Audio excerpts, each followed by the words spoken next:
Hello everyone, welcome to Magnet Brains. Myself Prateek Karn स्वागत करता हूं आपका अपने यूट्यूब चैनल मैग्नेट ब्रेन्स पर, जहां पर आपको मिलता है क्वालिटी कंटेंट, क्वालिटी एजुकेशन, वो भी बिल्कुल फ्री ऑफ कॉस्ट।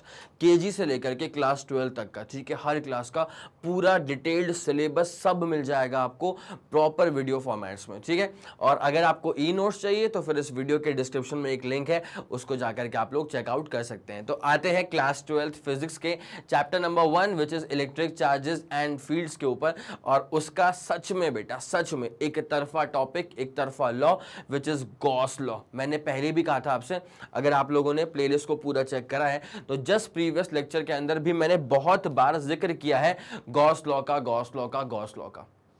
सबको पता है कि गॉस लॉ बहुत इंपॉर्टेंट है, लेकिन एग्जैक्टली गॉस लॉ कैसे देखना होता है, कैसे एप्लीकेशंस होते हैं, गॉस लॉ को पढ़ने से पहले कौन कौन सी चीजें पता होनी चाहिए, वो सबको ना एकदम डिटेल्ड फॉर्मेट में नहीं पता होता। तो वो सब कौन करवाएगा? मैं करवाऊंगा। तो अब जल्दी से एक काम करते हैं, बिना समय लगाए वीडियो को स्टार्ट करते हैं।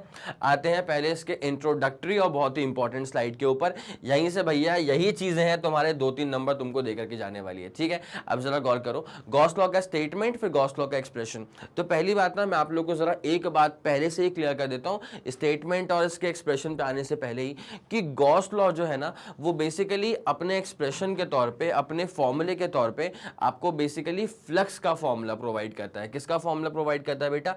इलेक्ट्रिक फ्लक्स का फॉर्मूला प्रोवाइड करता है, ठीक है। मतलब अब आपके पास इलेक्ट्रिक फ्लक्स के 2 फॉर्मूले हो जाएंगे, अगर आप समझ रहे हैं मेरी बात को। अब आपके पास गॉस लॉ के हेल्प के बाद आपके पास इलेक्ट्रिक फ्लक्स के 2 फॉर्मूले हो जाएंगे। पहला आप लोगों ने फ्लक्स पढ़ के रखा है by definition, which is number of electric field lines that passes through a given surface area. तो फाई इज इक्वल टू क्या हो गया था? EDS cos theta. This is the expression, this is the formula for flux by definition. लेकिन Gauss ने अपने law के अंदर फ्लक्स का एक और फॉर्मूला दे दिया था, ठीक है। तो गॉस का जो लॉ होता है ना, वो दरअसल बेस्ड होता है इलेक्ट्रिक फ्लक्स के ऊपर। लेकिन कितनी खूबसूरत बात है कि गॉस के लॉ का जो एप्लीकेशन है, उसमें ना आप इलेक्ट्रिक फील्ड की इंटेंसिटी निकालते हो। क्या निकालते हो? इलेक्ट्रिक फील्ड की इंटेंसिटी निकालते हो। तो गॉस का लॉ पूरे तरह से बेस किसके ऊपर होता है? फ्लक्स के ऊपर होता है। लेकिन गॉस के लॉ का एप्लीकेशन क्या होता है? इलेक्ट्रिक फील्ड की इंटेंसिटी निकालना। बताऊंगा हर एक चीज इत्मीनान से। अब जरा गौर करें, पहली बात तो गॉस के लॉ में क्या लिखा हुआ है? The surface integral of electrostatic field intensity, ठीक है। इंटीग्रेशन जब किसी क्लोज सरफेस के अबाउट होता है, इसे कहा जाता है सरफेस इंटीग्रल, ठीक है। The surface integral of electrostatic field intensity produced by any sources, कुछ सोर्स ऑफ चार्जेस तो होंगे, तो इलेक्ट्रिक फील्ड की intensity produced by any sources over any closed surface S enclosing a volume we. किसी भी close surface S ने जिसके अंदर इंक्लोज हो चुका है कुछ वॉल्यूम, वी अमाउंट का वॉल्यूम मान लेते हैं, that is total electric flux की बातचीत चल रही है। क्या चल रही है बेटा? टोटल इलेक्ट्रिक फ्लक्स चल रहा है। जो पहले के 3 लाइन में लिखा हुआ है ना, ये दरअसल आपको घुमा फिरा के फ्लक्स के बारे में ही बताया गया है, ठीक है। अब ये बहुत ही स्टैंडर्ड पैटर्न है डेफिनेशन का, दैट्स वाई मैं आपके लिए यहां पे लेकर के आ गया हूं। लेकिन आपको समझते हुए पहले ये चलना है कि गॉस के लॉ के अंदर बात किसकी होनी है? इलेक्ट्रोस्टैटिक फ्लक्स की बात होनी है। इलेक्ट्रोस्टैटिक फ्लक्स क्या होता है? Number of electric field lines that passes through a given surface area, that particular thing is called as electric flux, ठीक है। तो इसका मतलब अल्टीमेटली क्या हुआ कि the total electric flux over the closed surface S closed surface in vacuum is 1 by epsilon naught times the charge contained inside the closed surface S, ठीक है। या इसका मतलब इनक्लोज चार्ज हो गया। इसका अल्टीमेटली जो मतलब है वो ये निकला कि अगर किसी भी क्लोज सरफेस S में से आपको फ्लक्स निकालना है, किसी भी क्लोज सरफेस S में से अगर आपको फ्लक्स निकालना है, so this is equal to enclose charge upon epsilon naught. It's as simple as that. ध्यान देना बेटा, इंक्लोज चार्ज मतलब QENC डॉट, मतलब सबस्क्रिप्ट में लिख लेना इसको, ठीक है। तो याद रखो कि फ्लक्स के अंदर जो चार्ज अपॉन एप्सिलॉन नॉट आया है, पूरा दिमाग कहां लगाना चाहिए कि ये पूरी बॉडी का चार्ज थोड़ी ना है। ऐसी गलती मत करना, ये पूरी बॉडी का चार्ज नहीं है, ये सिर्फ charge enclose by the surface है। It's as simple as that, ठीक है। तो अभी दिमाग को एक काम करो, खोलो पहले तो, ठीक है भाई। फ्लक्स के अब 2 फॉर्मूले आ चुके हैं, ठीक है। पहला फॉर्मूला बचपन में देख लिया था। बचपन मतलब क्या? इलेक्ट्रोस्टैटिक के बचपन में इलेक्ट्रिक फ्लक्स नामक टॉपिक के अंदर कि सर फ्लक्स का फॉर्मूला होता है ईडीएस कॉस थीटा। मैंने कहा था बिल्कुल सही कहा, वाह वाह बधाइयां। Number of electric field lines that passes through a given surface area is called as flux. लेकिन गॉस ने अपने लॉ में इलेक्ट्रिक फ्लक्स का ही एक और फॉर्मूला आपको दे दिया कि भैया किसी भी सरफेस से, अब सुनते हुए चलना हिंदी में, किसी भी सरफेस से अगर आपको फ्लक्स निकालना है तो बस आप एक काम करिए, उस सरफेस के अंदर कितना चार्ज इंक्लोज हुआ है, उस सरफेस के अंदर कितना चार्ज इंक्लोज हुआ है उसको निकाल करके डिवाइड मार दो एप्सिलॉन नॉट से। It's as simple as that. मैंने हमेशा कहा है आपसे, आया समझ?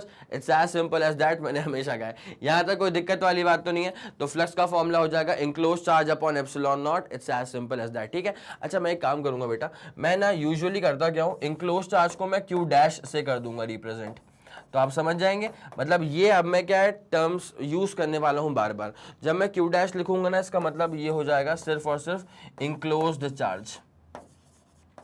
क्यू डैश का मतलब क्या होने वाला है, इंक्लोज चार्ज, जो कि किसी भी सरफेस के अंदर इंक्लोज हो रहा है। फॉर एग्जांपल इसको ऐसे देख ले, जैसे मान ले कि मैंने एक सरफेस बनाया कुछ इस तरह, एक सरफेस बनाया, ठीक है।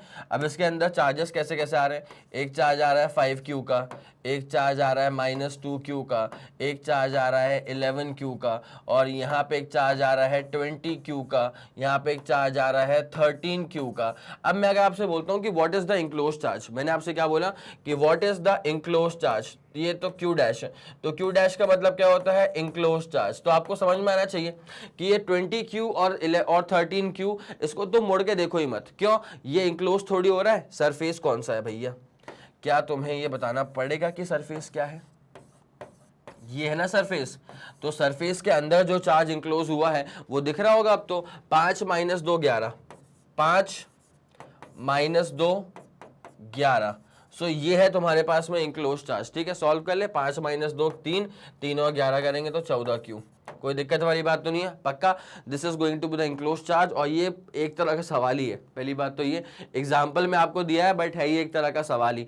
तो गॉस लॉ ने क्या बोला था, गॉस लॉ ने ये कहा था कि आप देखो यार, इसके थ्रू फ्लक्स तो पास होगा। अरे ऑब्वियसली पास होगा सर, ये मेरे पास एक क्लोज सरफेस है, मेरे पास एक क्लोज सरफेस है, तो मुझे सिर्फ इंक्लोज चार्ज की पड़ी है, मेरे को बाहर के चार्जेस की नहीं पड़ी। This was the surface. अगर एक काम करो, इसका एक स्क्रीनशॉट तो अभी ले लो, उसके बाद इस कहानी में थोड़ी बहुत रंगोली मुझे और खेलनी है। 3 2 1 रेडी गो डन, है ना। इसका तुमने स्क्रीनशॉट ले लिया होगा। अब जरा गौर करना, अगर मुझे ना इस पर्टिकुलर सरफेस के थ्रू फ्लक्स निकालना है, कुछ नहीं करना है, सुनो भाई, बाहर वाले 20Q और 13Q की मेरे को नहीं पड़ी, मेरे को बस पड़ी कि अंदर वाला कितना इंक्लोज हो रहा है। तो भैया ये पूरा फ्लक्स जो है ना वो इसके थ्रू बाहर तो निकलने वाला है, कौन रोक लेगा इसको? ये जो पूरी इलेक्ट्रिक फील्ड लाइंस है वो इसके थ्रू ऐसे बाहर तो निकलने वाली है कुछ इस तरह से, ठीक है। Now the thing is this कि ये जो पूरा number of electric field lines जो कि इसके थ्रू पूरा पेनिट्रेट करके बाहर निकल रही हैं, उसी को तो काउंट करके कहते हैं फ्लक्स के बराबर। कोई दिक्कत नहीं है इसमें, ठीक है।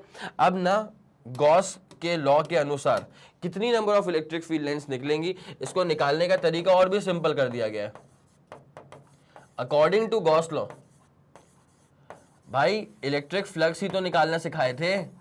गॉस लॉ के अंदर क्या सिखाए थे? इलेक्ट्रिक फ्लक्स ही निकालना सिखाए थे। और फ्लक्स क्या होता है? Number of electric field lines ही तो होता है जो कि किसी भी गिवन सरफेस एरिया को पेनिट्रेट करके बाहर निकल गई है, ठीक है, छेद के बाहर निकल गई है। तो गॉस लॉ के अनुसार अब जब यहाँ पे अपन भरेंगे तो फ्लक्स जो है ना इस सरफेस के थ्रू, सरफेस को ऐसे बोल दो, इस सरफेस के थ्रू जो फ्लक्स पास कर रहा है वो क्या हो जाएगा भैया? अपन जानते हैं enclose charge upon epsilon not. मत तो करो यार, अपन जानते हैं यार इंक्लोज चार्ज अपॉन क्या होता है, ये तो लिखा था enclose charge upon epsilon not. अजी ये तो है तो फ्लक्स ही ना। फ्लक्स का एक नया फॉर्मूला दिया है गॉस ने, Q अपॉन एप्सिलॉन नॉट, जहां पे मैं इसको बोलता हूं कि ये सिर्फ Q नहीं है, इसको प्लीज आप Q डैश बोलो। क्या बोलो? Q डैश बोलो। क्यों?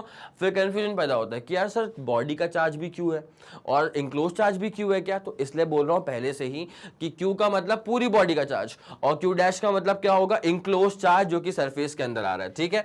तो enclose charge upon epsilon not. लेकिन फ्लक्स का एक और फॉर्मूला था ना, E इंटू ds, मतलब E D S cos theta. तो integration over the close loop E D S cos theta, it's as simple as that, ठीक है। अब जरा गौर करेंगे, वो भी करवा दूंगा इत्मीनान से, बेफिक्र रहो, सब करवाऊंगा मैं। इंक्लोज चार्ज कितना हो चुका अपने पास? अपॉन एप्सिलॉन नॉट मार दो। इंक्लोज चार्ज था 14Q के बराबर, अपॉन एप्सिलॉन नॉट मार दो। और हम जानते हैं कि एप्सिलॉन नॉट की वैल्यू क्या होती है 8.85, उसके बाद 10 टू द पावर -12 ऊपर जाएगा 10 टू द पावर +12, तो बहुत सारी इलेक्ट्रिक फील्ड लाइंस हो जाएंगी। और ये बिल्कुल सत्य वचन है भाई, अगर कोई चार्ज अगर इंक्लोज्ड है किसी भी गिवन सरफेस एरिया के अंदर, तो वो कोई 10, 15, 20, 25 फील्ड लाइन थोड़ी पैदा कर रहा है, वो बहुत सारी इलेक्ट्रिक फील्ड लाइंस प्रोड्यूस कर रहा है, और वो छोटे मोटे नंबर में नहीं होने वाली। इसीलिए एक बात का खास ख्याल रखना, जब तुम भरोगे एप्सिलॉन नॉट को 8.85 10 टू द पावर -12, उचका दो उसको ऊपर 10 टू द पावर +12, भाई साहब इस लेवल की इलेक्ट्रिक फील्ड लाइन जाने वाली है। ठीक है, इतनी सारी इलेक्ट्रिक फील्ड लाइंस पास करने वाली है। तो अगर आपको नहीं पता है तो मैं यहां पे लिख दूं आप लोग की सहूलियत के लिए कि एप्सिलॉन नॉट की वैल्यू क्या होती है 8.85 10 टू द पावर -12। इसका डायमेंशनल फॉर्मूला भी बड़ा फेमस है, m-1 l-3 T4a2। ठीक है, ये वाला पूरा फंडा समझ में आ गया। This is just an example, this is just an example based on Gauss law, this is just an example based on Gauss law, it's as simple as that. अब इसका स्क्रीनशॉट लो और फिर कहानी में आपको थोड़ा सा और क्लैरिटी देते हैं। 3, 2, 1 रेडी गो डन। बहुत बढ़िया, एक तरफा मत तो करो, चलो।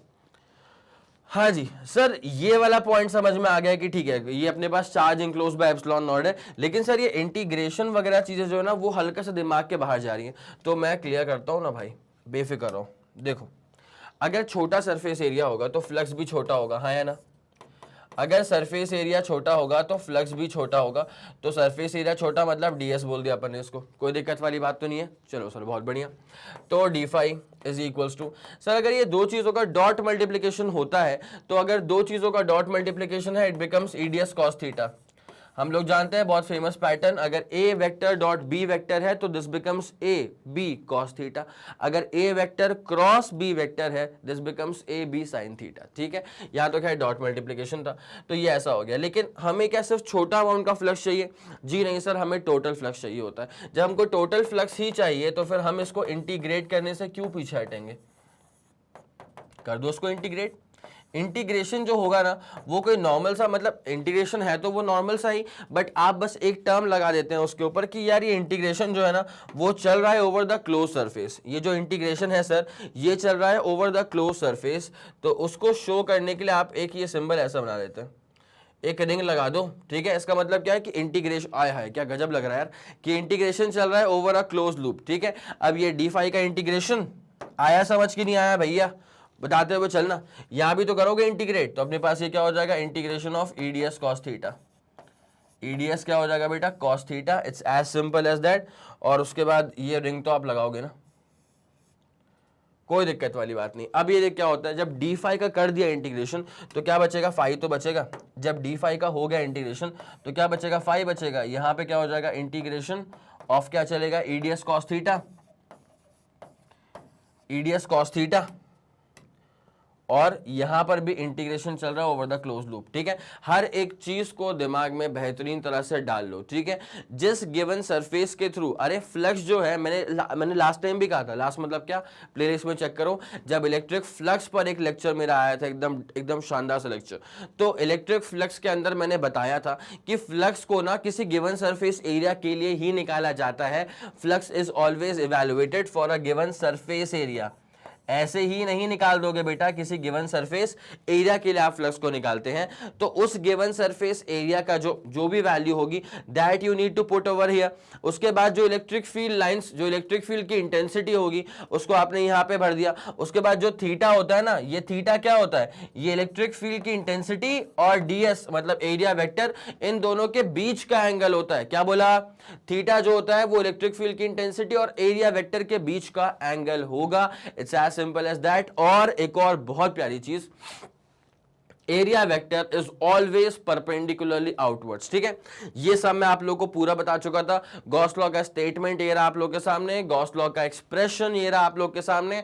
अभी से ही दिमाग में चीजें क्लियर कर लो, इतना लिख करके आ जाओगे तुम आगे निकल गए। ठीक है, लेकिन दिमाग में क्लियर रखो कि आगे और डेरिवेशंस भी आने वाले, और डेरिवेशंस पे पकड़ बनाने के लिए सबसे पहले ना आपके दिमाग को ये क्लियर होना बहुत जरूरी है कि गॉस के लॉ ने सबसे पहली बात तो ये करा कि दो तरह के फॉर्मूले बना दिए। ठीक है, पहला वाला formula was by definition EDS cos theta. Gauss ने दूसरा फॉर्मूला जो कंट्रीब्यूट करा वो करा Q dash by epsilon not. फिर से बोल रहा हूं बेटा, ये क्यू डैश का मतलब क्या होता है, इंक्लोज चार्ज। बार बार बोलूंगा, 100 बार बोलूंगा कि इस वाले फॉर्मूले के अंदर इंक्लोज्ड चार्ज आता है, भूल मत जाना बिल्कुल भी।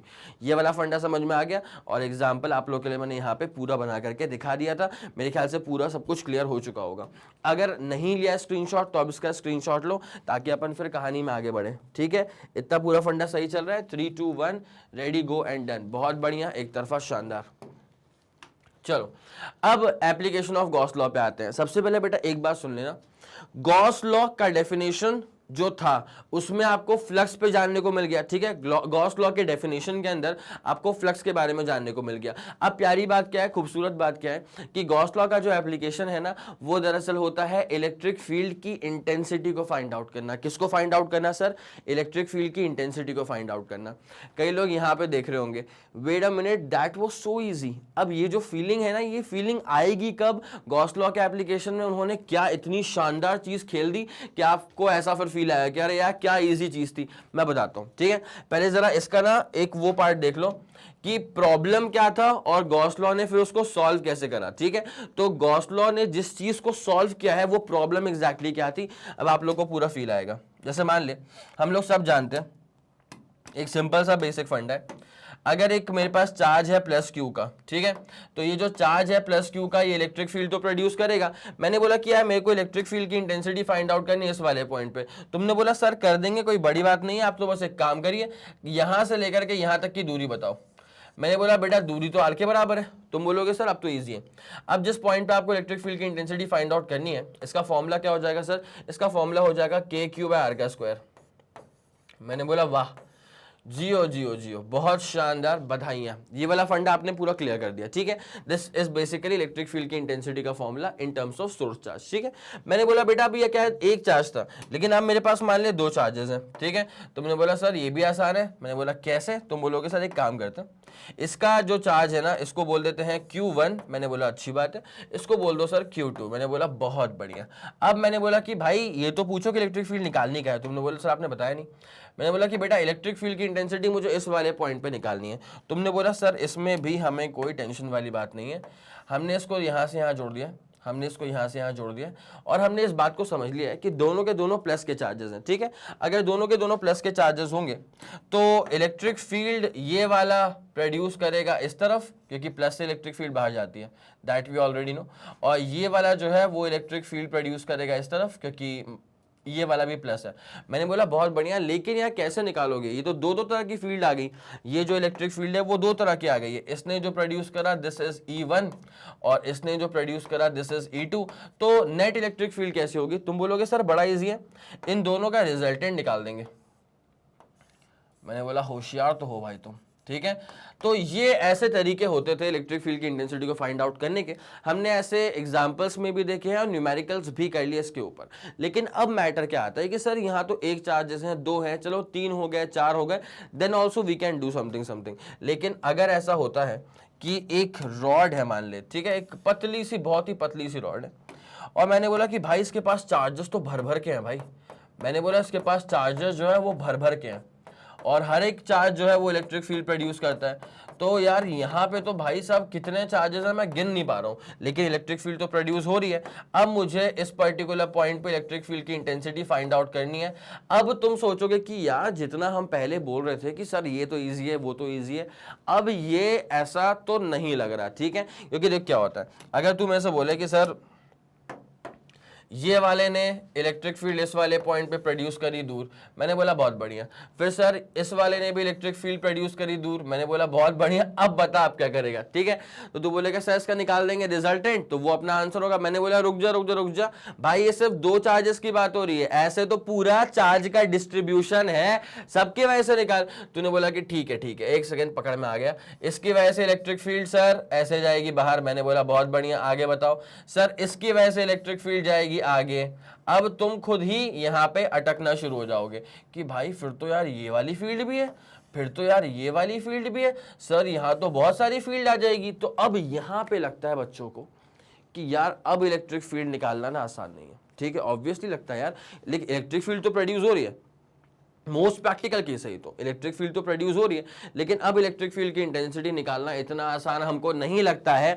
और अब ये है वो परेशानी जिसको सॉल्व किया है, जिसको सॉल्व करा जाता है गॉस के लॉ को यूज करके। और जब आप गॉस का लॉ समझ जाएंगे, सीख जाएंगे इस पर्टिकुलर लेक्चर के अंदर ही, तो फिर तब जाकर के आपकी फीलिंग ऐसी आएगी कि भाई यहां पे देख के तो लगा कि अरे ये तो बहुत टफ है, लेकिन उसके बाद जब गॉस का लॉ अप्लाई करेंगे 1 मिनट के अंदर ही तुमको फील आता है कि अरे यार दैट वाज सो इजी। ठीक है, दैट्स व्हाई मैं बोल रहा था कि गॉस के लॉ को समझना बहुत जरूरी है, not just for marks but for knowledge also. ठीक है, तो ये वाला फंडा क्लियर हो गया। The application of Gauss law is to evaluate electric field की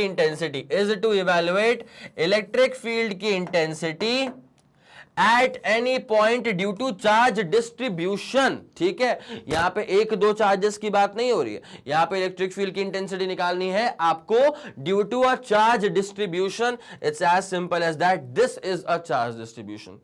ये 1-2 चार्जेस नहीं है, पूरा चार्ज का डिस्ट्रीब्यूशन है।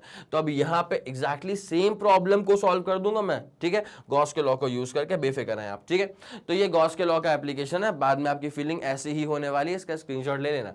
Intensity of electric field due to a point charge और few charges can be easily evaluated. एक चार्ज या कुछ 10-12 तो नहीं, फिर भी 8 तक का तो अपने को भी ध्यान है। ठीक है, कि 8 चार्जेस की हेल्प से तो इलेक्ट्रिक फील्ड निकाली भी गई है। Can be easily evaluated with the help of basic formula. Basic formula कौन सा होता है? E is equal to KQ/R का स्क्वायर। और साथ ही साथ थोड़ा सा अगर आपको नॉलेज हो ना वेक्टर को रिजॉल्व कैसे करते हैं, तो आप निकाल लेंगे इलेक्ट्रिक फील्ड की इंटेंसिटी। लेकिन बट जस्ट दिस नॉलेज, सिर्फ इतना सा knowledge is not enough to evaluate electric field intensity due to charge distribution. अगर चार्ज का डिस्ट्रीब्यूशन होगा तो इतने आराम से काम नहीं बनने वाला।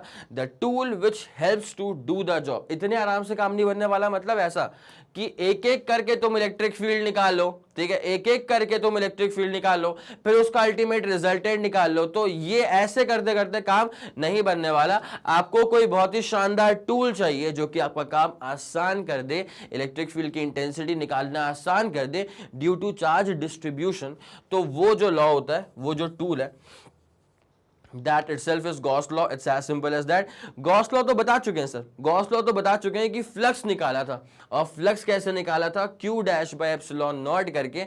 लेकिन अब गॉस के लॉ को हम कैसे यूज करेंगे इलेक्ट्रिक फील्ड की इंटेंसिटी को फाइंड आउट करने के लिए, वो सब सीखने वाले हैं आगे आने वाले जो लेक्चर्स है ना, 3 से 4 लेक्चर्स, 3 एक की बात नहीं कर रहा हूं, कम से कम 3 से 4 लेक्चर ऐसे होंगे जहां पे सिर्फ इलेक्ट्रिक फील्ड ही निकालूंगा मैं, इलेक्ट्रिक फील्ड की इंटेंसिटी ही निकालूंगा मैं with the help of Gauss law.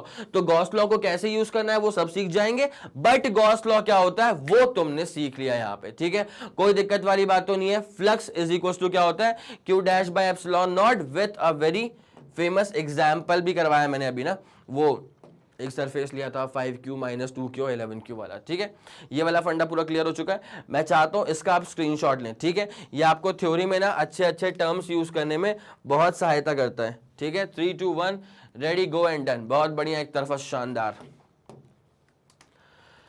चलिए अब एक बात जरा सुनते हुए चलिएगा, गॉस के लॉ को अप्लाई करने के लिए। ठीक है, मैं गॉस का लॉ प्रूफ भी कर दूंगा इस लेक्चर के अंदर ही, बेफिक्र रहना। ठीक है, मतलब कई लोग सोच सकते हैं ना कि सर जब कहा गया था हमसे कि फ्लक्स होता है इलेक्ट्रिक फील्ड की इंटेंसिटी इनटू एरिया वेक्टर, तो हमने विश्वास कर लिया था। हालांकि इतने आराम से किसी ने विश्वास नहीं करा था।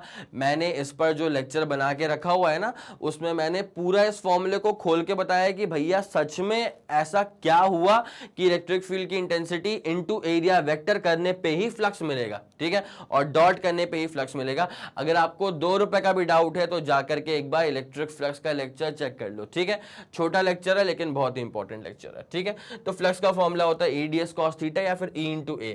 ये वाले फॉर्मूले में सब लोग एकदम हंसी खुशी राजी हो गए थे, लेकिन गॉस के लॉ ने कहा था कि यार फ्लक्स जो है ना वो होता है Q'/ε0। तो इसको तो प्रूव तो करना पड़ेगा ना, तो करेंगे अपन प्रूफ आज के लेक्चर में। To apply Gauss law we first need to understand Gaussian surface. इसका मतलब क्या है कि गॉस लॉ को अप्लाई करने के लिए सबसे पहले आपका ध्यान जो है ना वो कहां पे केंद्रित होना चाहिए, एक बहुत ही खूबसूरत से गॉसियन सरफेस के ऊपर। ठीक है, अब ये गॉसियन सरफेस क्या होगा, कैसे अप्लाई करेंगे, सब बताता हूं। गॉसियन सरफेस पहली बात तो इमेजिनरी कंस्ट्रक्शन है। ठीक है, Gaussian surface is an imaginary construction which helps to evaluate electric field intensity due to various charge distribution. Gauss का लॉ ही तो वही काम कर रहा है। गॉस का लॉ इलेक्ट्रिक फील्ड की इंटेंसिटी को फाइंड आउट करता है, किसकी वजह से, due to various charge distribution. अब गॉस के लॉ को अप्लाई करने के लिए गॉसियन सरफेस पहले बनाओ, ये पहला काम है भैया। गॉस के लॉ को अप्लाई करने के लिए सबसे पहला काम क्या है, गॉसियन सरफेस बनाना। It's as simple as that. Gaussian surface क्या होता है बता रहा हूं उसके बारे में सब कुछ। ठीक है, पहले जरा देख लो यहाँ पे, ये चीजें जो है ना वो आपको इलेक्ट्रिक फ्लक्स की याद दिलाएंगी। ये जो ग्रीन कलर की निकल रही है वो इलेक्ट्रिक फील्ड लाइंस है, और ये इलेक्ट्रिक फील्ड लाइंस इस गिवन सरफेस रेड कलर के सरफेस में से कितनी इलेक्ट्रिक फील्ड लाइंस छेद के बाहर निकल गई है ना, उतने number of electric field lines को फ्लक्स कहा जाता था। ठीक है, इसके अंदर कोई चार्ज बॉडी इंक्लोज्ड होगी, प्लस की चार्ज बॉडी अगर होगी तो ही इलेक्ट्रिक फील्ड लाइंस बाहर निकल रही होंगी। अब इस गिवन सरफेस के थ्रू कितनी इलेक्ट्रिक फील्ड लाइंस बाहर निकल पाई, छेद के पेनिट्रेट करके बाहर निकल पाई, उसे कहा जाता है इलेक्ट्रिक फ्लक्स। ठीक है, number of electric field lines is called as electric flux. मैं बार बार कह रहा हूं इलेक्ट्रिक फ्लक्स, इलेक्ट्रिक फ्लक्स, क्योंकि गॉस ने अपने लॉ के अंदर इलेक्ट्रिक फ्लक्स की तो बात करी है। ठीक है, आ गया पूरा फंडा क्लियर, इसका स्क्रीनशॉट ले लिया आप लोगों ने, आगे बढ़े, क्लियर करें इसको। चलो पहले जरा देख लो कि क्या क्या कैरेक्टरिस्टिक फीचर होते हैं गॉसियन सरफेस के, उसके बाद फिर मैं गॉस के लॉ को प्रूव भी कर दूंगा। ठीक है, अभी दिमाग में क्या आना चाहिए, पहली बात तो ये कि अगर आपको इलेक्ट्रिक फील्ड की इंटेंसिटी, भाई चेन ऑफ थॉट क्या होना चाहिए, यहां ध्यान देते हुए चलना, तुम्हारा चेन ऑफ थॉट्स क्या होना चाहिए, ये सब चीजें क्लियर करना बहुत जरूरी है यार।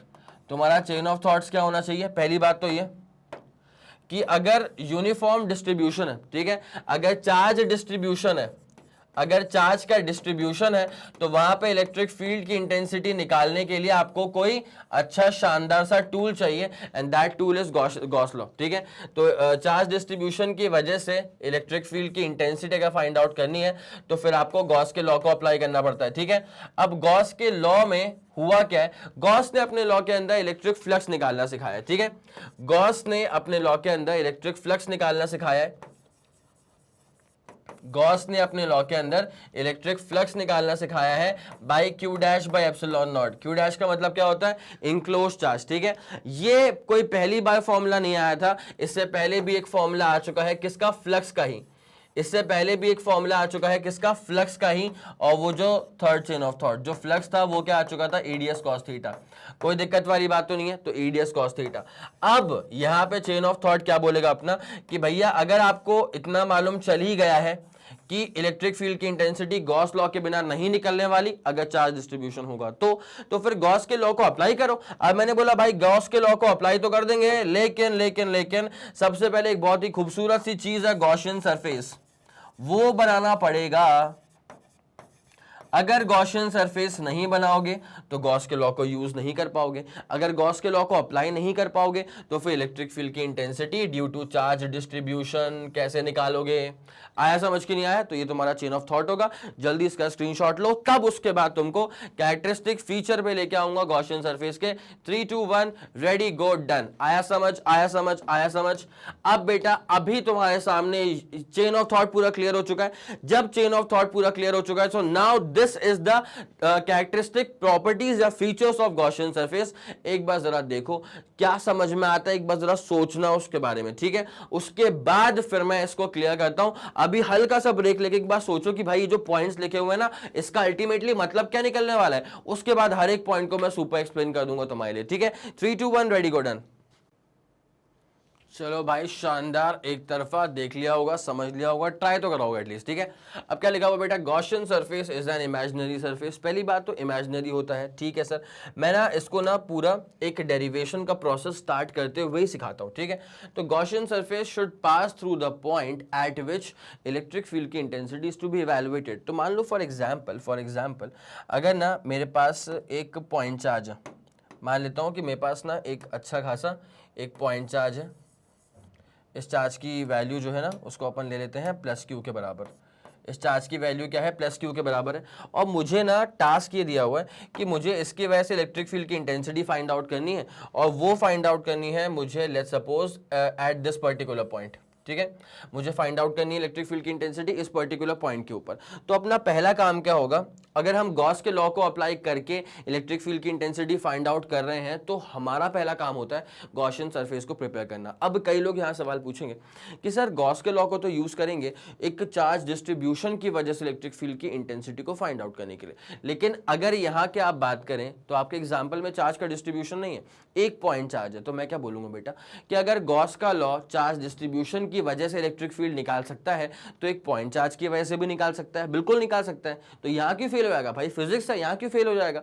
तो इसलिए मैं यहाँ कर रहा हूँ कि और बेशक गॉस का लॉ चार्ज डिस्ट्रीब्यूशन के लिए निकालता है फील्ड, ठीक है, बट एक पॉइंट चार्ज के लिए भी निकाल सकता है, तो बिल्कुल निकालेगा। ठीक है, ऐसा कोई लिमिटेशन नहीं है गॉस लॉ का कि पॉइंट चार्ज के लिए नहीं निकाल सकता। तो अब क्या होता है बेटा कि अब इसमें कहा गया है कि गॉसियन सरफेस ना उस पर्टिकुलर पॉइंट से पास करना चाहिए जिस पॉइंट पे आपको इलेक्ट्रिक फील्ड की इंटेंसिटी फाइंड आउट करनी है। तो ये मैंने बना दिया इसका गॉसियन सरफेस। ठीक है, अब कई लोग यहाँ पे पूछेंगे कि सर ये जो गॉसियन सरफेस है ये आपने सर्कल ही क्यों बनाया। तो सर्कल क्यों बनाया, इसका जवाब भी मैं आपको देने वाला हूं इसके तीसरे और चौथे कैरेक्टरिस्टिक फीचर के अंदर। तो पहली बात तो गॉसियन सरफेस इस पर्टिकुलर पॉइंट से पास करना चाहिए, लो मैंने पर्टिकुलर पॉइंट से पास करवा दिया। ठीक है, दूसरा प्यारा पॉइंट क्या होता है कि अच्छा एक और चीज, पहला वाला पॉइंट कहता है कि ये तो इमेजिनरी है। अगर गॉसियन सरफेस इमेजिनरी है तो भाई फिर उसको ऐसे काट दो, ठीक है, ऐसे ऐसे कर दो। तो गॉसियन सरफेस इमेजिनरी है तो ये ऐसे कट जाएगा, कोई दिक्कत वाली बात नहीं है, इतना पूरा फंडा अपने को सुपर क्लियर। अब सुनना तीसरा point, Gaussian surface should be symmetrical. Gaussian surface जो है ना वो सिमेट्रिकल होना चाहिए, इसलिए मैंने यहां पे सर्कल बनाया है। अब सर सिमेट्रिकल क्यों करवाना है आपको, बेटा अगर गॉसियन सरफेस सिमेट्रिकल होगा तो सबसे प्यारी बात क्या होगी कि गॉसियन सरफेस पे आने वाले हर पॉइंट पर इलेक्ट्रिक फील्ड की इंटेंसिटी बिल्कुल सेम आएगी। क्या क्या क्या बोला सर, क्या बोला सर, अगर गॉसियन सरफेस सिमेट्रिकल होगा तो गॉसियन सरफेस पे आने वाले हर पॉइंट पर इलेक्ट्रिक फील्ड की इंटेंसिटी जो है वो एकदम सेम आएगी। अब सर कैसे होगा, देखो इलेक्ट्रिक फील्ड की इंटेंसिटी का फॉर्मूला क्या होता है, के क्यू बाय आर का स्क्वायर, जहां पे Q is the source charge. अगर मैं हर पॉइंट की दूरी सेम रखूं तो हर पॉइंट पे इलेक्ट्रिक फील्ड भी बिल्कुल सेम आएगी। ये तभी पॉसिबल है जब चार्ज अगर सेंटर पे आ रहा है। चार्ज कहां पे आ रहा है, सेंटर पे आ रहा है। अब देख भाई क्या होता है, यहां से यहां तक की दूरी r के बराबर, फिर उसके बाद गॉसियन सरफेस पे एक पॉइंट यहां पे आएगा, यहां से यहां तक की दूरी r के बराबर, इस वाले पॉइंट की दूरी r के बराबर। अगर मुझे यहां निकालना होगा ये दूरी r के बराबर हर पॉइंट की। ठीक है, इस गॉसियन सरफेस पे आने वाले हर पॉइंट की दूरी सोर्स चार्ज से r के बराबर ही है, तो हर पॉइंट पे इलेक्ट्रिक फील्ड की इंटेंसिटी बिल्कुल सेम प्रोड्यूस होगी। इसी वजह से गॉसियन सरफेस को सिमेट्रिकल बनाते हैं। आया समझ, इसी वजह से गॉसियन सरफेस को सिमेट्रिकल बनाया जाता है ताकि गॉसियन सरफेस पे आने वाले हर पॉइंट पर इलेक्ट्रिक फील्ड की इंटेंसिटी सेम आ जाए। Every point on the Gaussian surface the intensity of electric field should be same only. ठीक है, चौथा पॉइंट क्या है, Gaussian surface should enclose the charge body entirely और पार्शियली। ठीक है, तो गॉसियन सरफेस में खास बात क्या होगी कि गॉसियन सरफेस जो है ना वो चार्ज बॉडी को या तो पूरा ही अपने अंदर संभाले या तो पूरा ही अपने अंदर इंक्लोज कर ले, नहीं तो कम से कम पार्शियली तो कर ही ले। हालांकि वो वाला मैटर जो है ना वो यहाँ पे एक्सप्लेन नहीं किया जा पाएगा क्योंकि यहाँ पे हमने पॉइंट चार्ज लेके रखा है। लेकिन एक बात मैं आपको बता दूं, प्लेलिस्ट में चेक करिएगा, इलेक्ट्रिक फील्ड की intensity due to a linear charge. ठीक है, यूनिफॉर्मली चार्ज, इन्फिनाइटली लॉन्ग, एक प्लेन एक पतला सा तार होगा जो कि चार्ज होगा, इन्फिनाइटली लॉन्ग होगा, उसकी वजह से इलेक्ट्रिक फील्ड जब निकालूंगा ना मैं तो वहां पे गॉसियन सरफेस ऐसा बनाऊंगा जहां पे ये वाला फोर्थ वाला पॉइंट जो है ना अपना ये वाला पूरा सुपर क्लियर हो जाएगा। हालांकि अभी आप बस इसके फ्लो में चलते हुए चलिए, कोई दिक्कत वाली बात नहीं है। तो अब ये अपने पास बन चुका है पूरा गॉसियन सरफेस। ठीक है, ये अपने पास क्या बन चुका है बेटा, this is the Gaussian surface, this is the Gaussian surface. अब जरा ध्यान देते हुए चलना, बहुत ही बेहतरीन चीज है। This is the Gaussian surface. अब आपको निकालना है इलेक्ट्रिक फील्ड की इंटेंसिटी, तो अब वो तो आता है के क्यू बाय आर का square, that we already know. लेकिन ये जो मैंने आपके लिए बनाया था ये सब गॉसियन सरफेस के हर एक पॉइंट को सुपर क्लियर करने के लिए था। मेरे ख्याल से ये वाले पॉइंट्स आपके सुपर क्लियर हो चुके होंगे, ठीक है। अब फोर्थ वाला पॉइंट तो क्या है कि डायग्राम पर्सपेक्टिव है, कि ऐसा कौन सा डायग्राम होगा जहां पे गॉसियन सरफेस पूरी बॉडी इंक्लोज नहीं कर पाएगा, वो भी करवा दूंगा, इत्मीनान रखो, ठीक है। चलो ये वाला पूरा फंडा क्लियर। अगले वाले पे आते हैं, प्रूफ ऑफ गॉस थ्योरम, ठीक है। हम गॉस के थ्योरम को कैसे मान लें, हम गॉस के थ्योरम को कैसे मान लें कि सच में flux is equal to enclose charge upon epsilon naught होता है। तो नहीं मानना है तो बेटा प्रूफ कर देते हैं, तब तो मान लोगे। तो अब जरा इसको प्रूफ करने पे आते हैं, ठीक है। तो क्या करना है प्रूफ, कि फ्लक्स जो होता है वो होता है Q dash by epsilon not. Q dash का मतलब इंक्लोज चार्ज। ये गॉसियन सरफेस ने पूरी इस चार्ज क्यू को इंक्लोज कर लिया है। तो मैं यहां पे लिख सकता हूं कि हियर, यहां पे जो इंक्लोज्ड चार्ज है वो क्यू के बराबर है। यहां पर जो इंक्लोज्ड चार्ज है, इंक्लोज चार्ज बोले तो क्यू डैश, वो अपने पास किसके बराबर है, वो सिर्फ और सिर्फ क्यू के बराबर है। It's as simple as that, ठीक है। अब जरा आ जाओ बेटा, फ्लक्स को अपन को यहां से डिराइव करना स्टार्ट करना है, ठीक है, कि क्या वो आता है क्यू बाय एप्सिलॉन नॉट। अब जरा देखो, बाय डेफिनेशन, जैसे कि हम लोग जानते हैं बाय डेफिनेशन कि फ्लक्स की डेफिनेशन क्या होती है। फ्लक्स की डेफिनेशन ये होती है कि फ्लक्स होता है ईडीएस कॉस थीटा। फ्लक्स क्या होता है, फ्लक्स होता है ईडीएस कॉस थीटा। इसमें हमें कोई दो राय नहीं है, flux is absolutely EDS cos theta, ठीक है। अब जरा गौर करते हुए चलना, ये प्लस का चार्ज था, ठीक है। तो प्लस चार्ज की जो इलेक्ट्रिक फील्ड लाइंस होती हैं वो तो बाहर निकल जाती हैं, ठीक है। प्लस की जो इलेक्ट्रिक फील्ड लाइंस है वो कहाँ गई, बाहर गई। और इसका जो एरिया वेक्टर है that is also outwards only. इसका जो एरिया वेक्टर है that also goes perpendicularly outwards. तो इस लिहाज से मैं इलेक्ट्रिक फील्ड को यहां लिख दूंगा E, और इसी लिहाज में जो इसका एरिया वेक्टर होगा ना DS, इसको अपन लिख देंगे यहाँ पे DS। कोई दिक्कत वाली बात तो नहीं। E और DS दोनों अगर सेम डायरेक्शन में जा रहे हैं तो एब्सोल्युटली वहां पे क्या एंगल होगा, 0 के बराबर, ठीक है। तो यहाँ पे हियर जो एंगल है between E and DS that is 0 के बराबर। तो cos 0 की वैल्यू क्या होती है, 1 होती है। बहुत बढ़िया, बहुत उम्दा, शानदार। तो यहां से phi is equal to basically d phi, क्योंकि छोटा सरफेस एरिया है ना, तो ये अपने पास हो जाएगा EDS cos 0 की वैल्यू 1, ठीक है। अब एक काम करते हुए चलना, करो उसको इंटीग्रेट। तो जैसे अपन इसको इंटीग्रेट करेंगे, जैसे अपन इसको इंटीग्रेट करेंगे तो हमारे पास क्या हो जाएगा, integration of d phi which is basically phi के बराबर ओनली, ठीक है। यहाँ पे क्लोज इंटीग्रेशन चलता है तो क्लोज इंटीग्रेशन। उसके बाद यहाँ पे देखो यार, इलेक्ट्रिक फील्ड की इंटेंसिटी को बाहर खींच लो। सर क्यों इसको बाहर खींच लिया आपने इलेक्ट्रिक फील्ड की इंटेंसिटी को, बिकॉज इलेक्ट्रिक फील्ड की इंटेंसिटी हर पॉइंट पर सेम आने वाली है। यही तो कमाल था गॉसियन सरफेस का, सिमेट्रिकल क्यों बनाया था, ताकि हर पॉइंट पर इलेक्ट्रिक फील्ड की इंटेंसिटी सेम आ जाए। सेम आ गया तो कांस्टेंट, कांस्टेंट है तो बाहर आ गया इंटीग्रेशन के, ये बचेगा सिर्फ ds। अब जरा ध्यान देना, E का मतलब क्या होता है, इलेक्ट्रिक फील्ड की इंटेंसिटी। हमको उसकी वैल्यू पता है ना क्या होगा, के क्यू बाई आर का स्क्वायर। इसका रेडियस अपन r ले लेते हैं, ठीक है। तो क्या हो जाएगा, के क्यू बाई आर का स्क्वायर, के क्यू बाई आर का स्क्वायर। और जब मैं ds का करूंगा इंटीग्रेशन तो वो अपने पास पूरे सरफेस एरिया का इंटीग्रेशन, तो भाई वो क्या हो जाएगा, स्फीयर का क्या होता है इंटीग्रेशन, 4 पाई आर का स्क्वायर, ठीक है। भाई यहाँ पे जब गॉस का लॉ शुरू हो चुका है ना, तो हर चीज किसकी होने वाली है, गॉसियन सरफेस की। चार्ज किसका, charge enclose by the Gaussian surface. Area किसका, area of the Gaussian surface, सब कुछ गॉसियन सरफेस का, ठीक है। अब एक बात पर जरा ध्यान देना, क्या हम के को, अच्छा डी फाई का जो होगा इंटीग्रेशन वो तो हो जाएगा फाई के बराबर। के खोल दो 1/4 पाई एप्सिलॉन नॉट में, और नीचे का आर का स्क्वायर भी पड़ा हुआ था। उसके बाद क्यू रहेगा ऊपर, तो उसको अपन ने क्यू लिख दिया, और ऊपर क्या आ रहा है, 4 पाई आर का स्क्वायर भी आ रहा है। बेटा जिसको जाना है उसको जाना है, तुम समझ रहे हो, जाने वाले को कोई नहीं रोक सकता। 4 पाई आर का स्क्वायर निपट गया, बचेगा क्यू बाय एप्सिलॉन नॉट, ठीक है। तो देयरफॉर आगे बढ़े। अब देयरफॉर यहां कर देते हैं, देयरफॉर फ्लक्स क्या आ गया अपने पास, ये आ गया Q ओवर एप्सिलॉन नॉट। और इस Q का मतलब क्या होता है, इंक्लोज चार्ज। भाई वही तो था गॉस का लॉ, गॉस के लॉ में क्या कहा गया था कि enclose charge upon epsilon not, enclosed charge upon epsilon not, this itself is Gauss का लॉ, ठीक है। इंक्लोज चार्ज मतलब QENC लिख दिया मैंने, अपॉन एप्सिलॉन नॉट, बस इतनी सी बात है, हेंस प्रूव्ड, ठीक है। तो बस दिल में बसा के रखना। भाई सिंपल था कि नहीं था यार, बताओ आया समझ के नहीं आया? बाय डेफिनेशन हमने स्टार्ट करा और गॉस के लॉ को प्रूव कर दिया। इतनी सी बात है कि enclose charge upon epsilon not, और हर एक चीज ना बहुत ही बारीकी से अपने आप में कनेक्टेड है। अगर तुम गॉसियन सरफेस को इतना सिमेट्रिकल नहीं बनाते तो इलेक्ट्रिक फील्ड की इंटेंसिटी को तुम कांस्टेंट नहीं बोल पाते। अगर इलेक्ट्रिक फील्ड की इंटेंसिटी कांस्टेंट नहीं होती तो इंटीग्रेशन के बाहर नहीं आ पाती, चीजें कॉम्प्लिकेटेड हो जाती। उनसे बचने के लिए ही हमने इतना प्यारा कार्यक्रम करा। आया समझ? जल्दी इसका स्क्रीनशॉट लो, उसके बाद तुम्हें कुछ बहुत प्यारे क्वेश्चंस पे लेके आते हैं। 3 2 1 ready go and done. Okay, शानदार, एक तरफा पूरा क्लियर हो चुका है फंडा। अब यहां तक अपना ये प्रूव हो चुका है, ये प्रूव था गॉस लॉ का, ठीक है। दिस इज ऑल डन, आगे बढ़े। चलो, अ सरफेस एलिमेंट एक एरिया एलिमेंट है, ds इज इक्वल्स टू लिखा हुआ है 5 i कैप, मतलब area vector is going along the positive x direction, is placed in an electric field जिसकी इंटेंसिटी है 444 i cap j cap k cap. What is the electric flux emanating from the surface, यार निकल कितनी electric flux जो है ना वो बाहर निकल रही है from this given particular surface. अब जरा गौर फरमाते हुए चलना, बहुत ही सिंपल सी बात है यार। फ्लक्स का फॉर्मूला क्या होता है? Phi is basically EDS cos theta.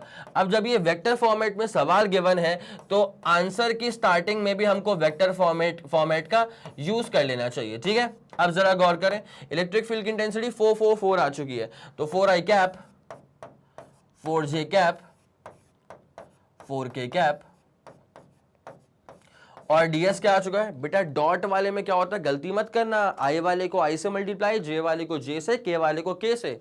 ds कितना हो चुका है? 5 i कैप, j पे कुछ गिवन नहीं है, 0 j कैप, k पे कुछ गिवन नहीं है, 0 k कैप, ठीक है। अब जरा गौर करें, i वाले को i से करते हैं मल्टीप्लाई, 4 इंटू 5 करेंगे 20। अच्छा, i डॉट आई मत ढूंढना शुरू करना भैया, i डॉट आई तो 1 के बराबर हो जाएगा, ठीक है। 4 को 0 से निपट गया, 4 को 0 से निपट गया, तो 20, ये क्या बचेगा? Newton per coulomb into metre square. है ये वाला कहां से आ गया भाई साहब? ये वाला आ गया बेसिक फॉर्मूले को देखो, इलेक्ट्रिक फील्ड की इंटेंसिटी क्या होती है? Newton per coulomb as per unit is concern. और ds का मतलब क्या होता है? एरिया वेक्टर मतलब मीटर स्क्वायर, तो 20 newton per coulomb metre square, it's as simple as that. जल्दी इसका स्क्रीनशॉट लेंगे। 3 2 1 रेडी गो डन। आ गया पूरा फंडा, सुपर क्लियर हो चुका है। चलो भैया आगे बढ़ेंगे, इसका आंसर आ चुका है 20। चेक कर लो, अगर तुम्हें ऐसा टाइप्ड फॉर्मेट पसंद है तो ये तुम्हारे लिए रहा बेटा, ठीक है। अपनी अपनी पसंद, 20 यूनिट्स में अपना आंसर आ चुका है। आगे बढ़ते हैं, अगला सवाल काफी खूबसूरत सवाल, ठीक है। यहाँ पे क्या है? S1 and S2। अच्छा, अगर तुम लोग को सवाल का स्क्रीनशॉट चाहिए तो स्क्रीनशॉट ले लो, अदरवाइज तुम बोलोगे सर आप तो बीच में आ गए थे, ठीक है। खुश? चलो, तो S1 S2 are the two hollow concentric spheres enclosing charges Q and 3Q। भैया सवाल के फॉर्मेट में भी सबको लग गया है चस्का इंक्लोजिंग वाला शब्द यूज करने का, ठीक है। तो सरफेस S1 के अंदर इंक्लोज हुआ है चार्ज Q, सरफेस S2 मतलब बाहर वाला सरफेस, उसने पर्टिकुलरली 3Q। लेकिन भैया एक बात सुनो, ठीक है, बड़ी पिक्चर देखो, ये जो बड़ा वाला स्फीयर है S2, बड़ी पिक्चर देखो, बड़ी पिक्चर, ये जो बड़ा वाला स्फीयर है S2, भाई इसके अंदर छोटा वाला स्फीयर भी तो सम्मिलित है, इसके अंदर छोटा वाला स्फीयर भी तो आ गया है। अब अगर कोई आपसे बोले कि सर ये बड़े वाले स्फीयर के अंदर क्या फ्लक्स होगा, तो फ्लक्स निकालने के लिए charge enclose upon epsilon not, और क्या चार्ज इंक्लोज होगा? अरे 3Q प्लस Q, ठीक है। वो जो अंदर वाला छोटा वाला Q है वो इसके बड़े वाले स्फीयर के अंदर ही आ चुका है, तो इंक्लोज चार्ज कितना हो चुका है? 3Q प्लस Q बोले तो 4Q, ठीक है। चलो अब क्या पूछा हुआ है? ऐसा कुछ हो चुका है, what is the ratio of electric flux through S1 and S2। सवाल में ये पूछा हुआ है कि what is the ratio of electric flux through S1 and S2। तो जब मैं फ्लक्स निकालूंगा सरफेस S1 के लिए, जब मैं फ्लक्स निकालूंगा बेटा सरफेस S1 के लिए, तो मेरे पास क्या हो जाएगा? S1 छोटा वाला, तो अपने पास क्या होता है? वो बेसिक फॉर्मूला क्या है? Q dash by epsilon naught. अपन तो लिखेंगे पहले यही चीज, ठीक है। अब Q डैश क्या है भाई? सरफेस S1 का जो Q डैश है मतलब इंक्लोज चार्ज है, वो तो Q के बराबर है upon epsilon not. This becomes your first equation. उसके बाद जब मैं फ्लक्स निकालूंगा दूसरे वाले सरफेस के लिए, तो क्या होता है formula? Charge enclose by epsilon not. बड़े वाले सरफेस ने क्या चार्ज इंक्लोज कर लिया? 3Q plus Q। अपॉन नीचे अपन लपेट देंगे एप्सिलॉन नॉट को, मतलब आ जाएगा 4q upon epsilon not. This becomes equation number 2। अब आपसे ना फ्लक्स का रेशियो पूछा हुआ है। क्या पूछा हुआ है बेटा? फ्लक्स का रेशियो पूछा हुआ है, सरफेस S1 का और सरफेस S2 के फ्लक्स का रेशियो। यहाँ पे q अपॉन एप्सिलॉन नॉट, ठीक है, यहाँ पे था q अपॉन एप्सिलॉन नॉट और उसके बाद डिवाइड करा फ्लक्स S2, पलट के मल्टीप्लाई, तो एप्सिलॉन नॉट अपॉन क्या हो जाएगा 4q। जब इसको अपन सॉल्व आउट करेंगे तो कट पिट के बचेगा 1/4, कट पिट के बचेगा 1/4। इसका मतलब अपना आंसर क्या आ जाएगा 1:4। It's as simple as that. जहां तक ये पहला वाला पार्ट कंसर्न था, ठीक है, कि बस S1 S2 का फ्लक्स का रेशियो निकालना था, ये रहेगा अपना आंसर। जल्दी इसका स्क्रीनशॉट लो बेटा। 3 2 1 रेडी गो एंड डन। बढ़िया बढ़िया बढ़िया हो गया, बढ़िया हो गया, बढ़िया हो गया। अगला वाला क्या पूछा हुआ है? What would be the electric flux through S1, ठीक है, सिर्फ S1 की बात की जा रही है। What would be the electric flux through S1 if air inside S1 is replaced by a medium of dielectric constant 3, ठीक है, मतलब S1 के अंदर जो हवा थी ना उसको यहां से निकाल लिया गया है और इसके अंदर एक डाइलेक्ट्रिक मीडियम जिसका डाइलेक्ट्रिक कांस्टेंट 3 के बराबर है उसको भर दिया गया है, उसको भर दिया गया है। तो अब इसके साथ क्या होगा? फ्लक्स पूछा हुआ है ना इसका, बस, ठीक है। What would be the flux? अब जरा गौर करते हुए चलना, इसका आंसर देखते हुए चलो, बहुत ही प्यारी चीज है। जब तुम फ्लक्स निकालते हो किसी भी सरफेस के थ्रू तो फॉर्मूला क्या आता है? चार्ज अपॉन एप्सिलॉन नॉट, ठीक है, basically charge enclosed upon epsilon naught अपन तब लगाएंगे बेटा जब वैक्यूम हो, ठीक है। लेकिन यहां पे क्या वैक्यूम है भैया? इसके अंदर वैक्यूम नहीं है। अब सवाल में गिवन था ना कि डाइलेक्ट्रिक कांस्टेंट भर दिया है, मतलब वैक्यूम नहीं है ना। तो जब वैक्यूम नहीं है तो फिर अपन यहां पे नहीं लगा पाएंगे एप्सिलॉन नॉट। इतनी बात समझ में आ गई? इतनी बात समझ में आ गई। अब जरा गौर करना भाई, चार्ज कितना इंक्लोज करा है सर? वो तो इंक्लोज करा है सिर्फ और सिर्फ क्यू के बराबर। अब मैटर है कि सर एप्सिलॉन नॉट क्या हो? एप्सिलॉन नॉट तो है ही नहीं, एप्सिलॉन है तो एप्सिलॉन क्या होगा? तो मैं आप लोगों ने एक छोटी सी कहानी सुनाता हूं, याद दिलाता हूं। इनफैक्ट हम लोग जब डाइलेक्ट्रिक कांस्टेंट पढ़ रहे थे, फिर वही वाली बात है कि अगर प्लेलिस्ट चेक नहीं करा तो चेक करो भैया, डाइलेक्ट्रिक कांस्टेंट पे एक सेपरेट वीडियो आ चुका है मेरा, ठीक है। तो डाइलेक्ट्रिक कांस्टेंट पढ़ने के टाइम पे हम लोगों ने एक बहुत ही प्यारी खूबसूरत चीज देखी थी, एप्सिलॉन अपॉन एप्सिलॉन नॉट नाम का एक रेशियो आ रहा था हमारे सामने, ठीक है। हमने उसे रिलेटिव परमिटिविटी कहा था क्या कहा था उसको अपन ने? Relative permittivity. और उसी को फिर जब बहुत प्यार आ गया उसके ऊपर तो कैपिटल के नाम घोषित कर दिया, विच इज बेसिकली डाइलेक्ट्रिक कांस्टेंट, ठीक है। तो देयरफॉर आप समझ सकते हैं कि एप्सिलॉन अपॉन एप्सिलॉन नॉट का जो रेशियो है ये स्वयं डाइलेक्ट्रिक कांस्टेंट के बराबर है। और आप फिर ये भी समझ सकते हैं कि एप्सिलॉन जो है वो स्वयं epsilon naught into dielectric constant के बराबर हो जाएगा। It's as simple as that. कोई दिक्कत? बताओ, ये वाला फंडा पूरा क्लियर है भाई? जब वैक्यूम नहीं है, जब कुछ और मीडियम आ चुका है तो आप एप्सिलॉन में नॉट नहीं चिपका सकते। नॉट का symbol itself signifies the presence of vacuum. अगर वैक्यूम नहीं है तो बिल्कुल भी हिम्मत मत करना नॉट लगाने की, ठीक है। जैसे कि यहां पर वैक्यूम, कहां पे? यहाँ पे इस वाले पर्टिकुलर केस में सरफेस S1 के अंदर वैक्यूम नहीं है, डाइलेक्ट्रिक मीडियम ठूस दिया गया है, तो एप्सिलॉन नॉट नहीं लगा सकते। एप्सिलॉन पे रुको, 2 मिनट रुको। अब जरा यहाँ देखो, एप्सिलॉन क्या होता है सर? एप्सिलॉन नॉट इंटू के होता है, ठीक है। तो आप इसको लिख दीजिएगा एप्सिलॉन नॉट इंटू के। तो Q upon epsilon not into के का मतलब डाइलेक्ट्रिक कांस्टेंट जो कि 3 के बराबर है सवाल के अनुसार। तो देयरफॉर जो फ्लक्स होगा थ्रू द सरफेस 1 वो अपने पास क्या हो जाएगा? Q upon 3 epsilon naught. It's as simple as that. मेरे ख्याल से अब ये वाली बात भी आप लोगों को सुपर क्लियर हो चुकी होगी। बस ये था कि सवाल का जो दूसरा वाला पार्ट था ना, इसको सॉल्व करने के लिए आपको इसके बारे में पता होना चाहिए। इसका स्क्रीनशॉट ले लिया, मैं हट जाऊं स्क्रीन से, अब ले लो उसका screenshot. 3 2 1 ready go, done done are done done. चलो, और उसके बाद फिर ये रहा अपने पास डिटेल्ड सोल्यूशन। इसको भी नोट कर लिया होगा, नहीं करा तो करो जल्दी। 3 2 1 रेडी गो, डन। चलो बेटा, ये अपना पूरा फंडा क्लियर हो चुका है, ठीक है। अब इसका आंसर पूरा कलेक्टिव मैनर में देख लो। जब फ्लक्स S1 का निकाला Q by epsilon not, flux S2 का निकाला था पहले वाले पार्ट में, तो चार्ज कितना था उसके पास? 4Q। अरे ये वाले में देखो ना, बड़े वाले स्फीयर मतलब S2 की बात चल रही है, तो 3Q प्लस Q मतलब क्या हो जाएगा? 4Q हो जाएगा ना। तो उसके पास चार्ज कितना हो गया? 4Q upon epsilon not. Ratio निकाला तो रेशियो अपना भी कितना आया था? 1:4 आया था। कोई दिक्कत वाली बात नहीं है, ठीक है। उसके बाद सवाल का अगला हिस्सा, जब डाइलेक्ट्रिक कांस्टेंट 3 भर दिया है जब एक डाइलेक्ट्रिक मीडियम भर दिया है जिसका डाइलेक्ट्रिक कांस्टेंट 3 के बराबर है, उस वाले केस में जो फ्लक्स आया था सेम पैटर्न को फॉलो करके Q/3 epsilon naught, it's as simple as that. चाहो तो इसका भी स्क्रीनशॉट लो और जल्दी करना। 3 2 1 रेडी गो डन। चलिए ठीक है, बहुत शानदार। तो ये चीज भी आप लोगों ने नोट कर ली। तो ये था इसका पूरा डिटेल्ड सॉल्यूशन। उम्मीद करता हूं कि आपको ये क्वेश्चन और ये पूरा लेक्चर बेहतरीन तरह से समझ में आ गया होगा। जैसा मैंने कहा था कि गॉस लॉ इंपॉर्टेंट है, तो लिटरली 100% उतना ही इंपॉर्टेंट है। पूरा ध्यान देते हुए चलना, कुछ भी गलती मत करना।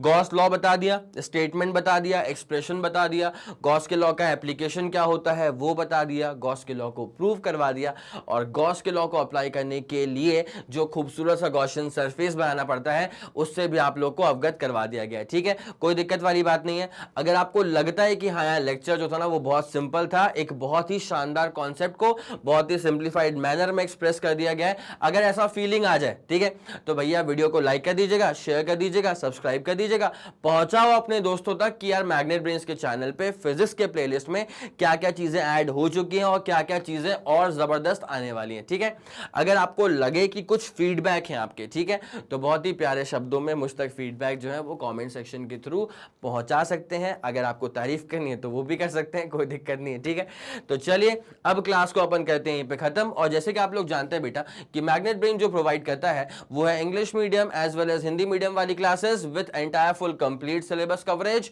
CBSE board, Delhi board, Bihar board, UP board, MP board, Rajasthan board, वैदिक मैथ्स क्रैश कोर्स और स्पोकन इंग्लिश। इसके अलावा अगर आपको कोई भी इंफॉर्मेशन चाहिए तो आप मैग्नेट ब्रेन्स के ऑफिशियल वेबसाइट पर विजिट कर सकते हैं।